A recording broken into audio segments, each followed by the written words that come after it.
ഇന്ന് നമുക്ക് 8ന്റെ പണിയാണല്ലോ ചേച്ചി കിട്ടിയേ.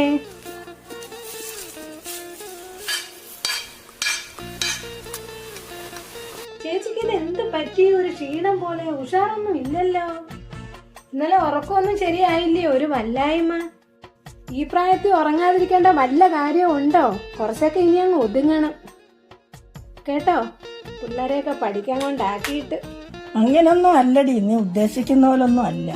എനിക്ക് മനസ്സിലായി ഉദ്ദേശം എന്താന്നൊക്കെ. രണ്ടും കൂടെ അങ്ങ് അർമാദിക്ക് വലിയോ. അത് നിന്റെ തോന്നല. പിന്നെ അത് നമുക്കറിയാമേ. അതെ, എല്ലാരെയും ഒരേ കണ്ണിലങ്ങ് അളക്കരുത് കേട്ടോ. എന്തായാലും ഞാൻ എന്റെ ജോലി നോക്കട്ടെ. ക്ഷീണമുള്ളവരൊക്കെ അവിടെ നില്ല്.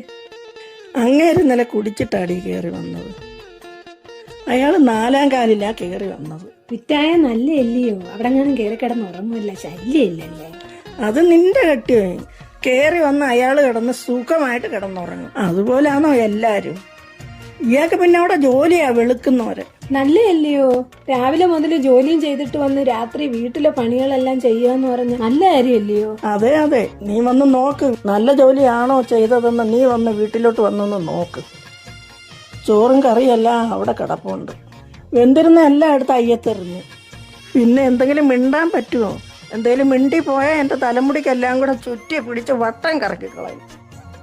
ഓടി, നിനക്ക് മറുപടി ഒന്നും ഇല്ലയോ? അല്ല, ഞാൻ ആലോചിക്കുമായിരുന്നു ചേച്ചി, ഞാൻ എന്ത് ഭാഗ്യം ചെയ്തതാ.